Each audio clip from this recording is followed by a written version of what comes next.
Welcome back to my shed. It's been a while, nearly 3 week hiatus, but I've had so much going on, a lot of it a pain in the arse to be honest, but I've had a house project that needed to get finished off, sorted, and a few other things that I don't want to add a mundane feel to the rest of your tubing. So yeah, so I've had a couple of pickups. Not much really. In fact, I've not been out. We went out for the first time. Me and Michelle, left the kids at home actually. Went out for the first time on Monday. I took a day off work and we just went into town, Manchester. Went a bit of a wander around, and it was really nice. It's the first time we've done it in like 4 months, so it's a bit weird actually. It was very relaxing as well. You know, you obviously got the usual knobheads wandering around with absolutely zero spatial awareness. You know, comes part and parcel, especially in Manchester city centre. Other than that, it's a really good time. It got to about, I don't know, 3 o'clock or something, and we went, right, well, there's a few places I want to go, and she was like, well, I want to go here, there and everywhere, and I was like, well, fair enough, we'll meet back here about 4:30, and you know, I went up to JD. I like looking at getting trainers, so I've got the money. I had a look at some trainers, and I thought, no, today I am going to game. I'm going to buy myself a new game, well, newish. And I went in there. It was all hand sanitizers on the door, one-way system. It's a bit tricky actually down some of the aisles. You want to have a good look at what they've got, and it's like getting under everyone's feet.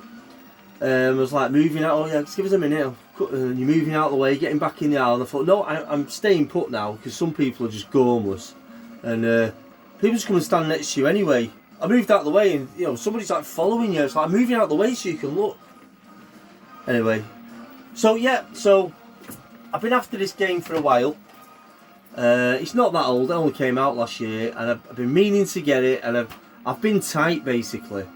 I knew it was on offer for like 15 quid in like Asda or Sainsbury's or something, and I never went and got it then. I thought, oh, the price will come down. The price hasn't really come down. It's sort of bottomed out at like between 15 and 20 quid second hand, and it was 15 quid in game if you buy 2 for 30, so you're probably still paying 18 quid. And then when it was a bit of a last ditch effort, I always get confused of where you're supposed to actually look in game at the PlayStation 4 stuff. I'm always like, well, is this pre-owned, and then what's this bit in between? No, I don't have time. So luckily I found it there, and it was 20 quid, and that is Resident Evil 2 on the PS4. Yeah, not even unwrapped. I've been dying to get this for ages, and you know, I bought this purely on the back of really enjoying Resident Evil 4 on GameCube. I mean, I really loved that game. It's probably my favourite games on the GameCube, on modern gaming systems, if you can call it a modern gaming system anymore. And I sold me GameCube. I couldn't beat Resident Evil 4. I tried. There's a bit where you're fighting Colonel Krauser in like a maze, and it got to the point. I've done this before. I've nearly launched the console. It had me blood boiling. Got rid of the GameCube, which I shouldn't have done, because it was really good. You could put Game Boy Advance games in it. You know, I had a pretty good little range of games on it as well. And I sold it, then got a PS3 some years back, and I downloaded Resident Evil 2, 4 and Ikari Warriors, and they were the only games I played in it. So I played that. Couldn't get past General Krauser again, or Colonel Krauser, whatever he's called. Then I lost interest, and then I sold my PS3, and you know, I saw the trailer to this some time. I thought this looks brilliant. This is Resident Evil 4 for me again. You know, I just hope it ain't that difficult where I've got no patience. I have zero patience. So hopefully I enjoy it. But yeah, what a game Resident Evil 4 was. Oh, what a game! What a game! The mood, it's brilliant. So yeah, Resident Evil 2. Take a quick swig. Oh God. That is full fat Pepsi.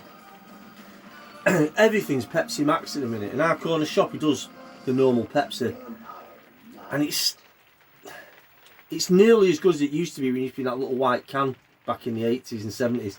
It's nearly as good as that. But yeah, love cola, but I love Pepsi, you know. Anyway, so the other game, this one, I've been after it for a while, but I've been after it. This, I'll explain in a minute. Basically, I got this from, it came from Germany. I'd seen it online for around 15-20 quid, and one day I just put it in Google. I go off what's in my PayPal account, you know. Spend what's in my PayPal, so it's not dipping into, you know, my wages or whatever.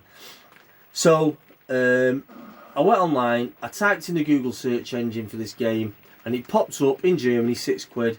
I just hit the button, turned up about 2-3 weeks later, and I've been meaning to get, if I'd had time to get in here, I'd have done it sooner. And that is Namco Museum. Namco Museum.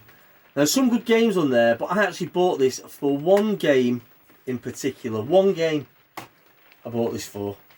And, you know, I think if you hear me talk about that amusement arcade in Newquay anymore, I'm going to feel a red dot on my forehead, or on the back of my head, from the laser scope, because you're probably sick of hearing about it. And that is a game that I used to play in them arcades. And I never knew it got, I had it on the Spectrum, I never knew it got released on any other platform other than the Spectrum C64. And it was okay on them platforms, it wasn't too bad. But once you get up to PSP level or whatever, it's got all the things you remember about it as a kid. Now, again, you know, my mate Andy's going to be frothing at the mouth when I say, oh, I'm going to get a PSP 3000, I'm going to rig up to TV. I will do it, you know, they've actually gone up in price, them things. I will do it. But I digress. I bought this solely for the game, which is known as... Oh, so unorganised. Rolling Thunder. Rolling Thunder. That game, hooded Battle of the Planets bad guys. That looks a bit like the Action Force bad guys, if you remember the Action Force figures, like dead bright colours. The sort of James Bond Get Smart, if any of you remember Get Smart, agent, you know, red polo neck, slicked over hair, gun holster, absolutely brilliant. And even now I put it on, I was like, oh, is it going to hold up to how I remember it? Is it going to hold up? Oh, easily. Easily. Such fun. Pick up, put down, go to bed at night. You know, I remember playing Tomb Raider for the first time, and I was running down corridors. You know, plays havoc on your frontal lobes and the back ones. So yeah, so that's Namco Museum. Brilliant, absolutely brilliant. So I've got 2 really good little pickups there. Not much else. I got these a while back, and I lost them, to be honest. Michelle found them. I think the kids have had their hands on them. But that is horror or monster top trumps. I used to love these years ago. You were lucky to get a horror one, because it was always jets, cars, you know, stuff that, you know, send a glass eye to sleep. Absolute boring. But the horror ones, look at the artwork. Look at the artwork on these. Who would not have loved to have been the guy? Look at the goblin. Designed them, drew them, and these are hand drawn. This is no computer graphics, unless these are re-releases and they're all computer graphics, computer drawn. Look at that. You know, I love stuff like that. You know, so glad I found him. I'm so glad that I found him. See that one, the doppelganger. So it's a mirror, it's yourself. Because the doppelgangers. So yeah, look at the artistry on them. Brilliant. And I'll just sit and look at them, and I might have another game with the kids or something. But brilliant. Dr. Jekyll. So yeah, bit of a find there. So that's my top trumps. So glad to have them back. And something else, I mean, nostalgia-wise, something else that I am hoping to get back into, but it's quite a big ask really, and that's Dungeons and Dragons. I was introduced to Dungeons and Dragons by a really good friend of mine, called Gary Robinson, who unfortunately passed away last year, and he's my mate's, my mate's elder brother, Andy. And he introduced us to it, and he was older than us. He'd already knew how to do the scenarios. I was about 11, and I remember him saying to us, well, my mate, I can't remember who else was with us now. It was like two of my mates, and they were saying, "Oh, we're doing Dungeons and Dragons." And all through, we're watching TV, and all the way through watching TV, I was a bit nervous because I don't know if anyone remembers this.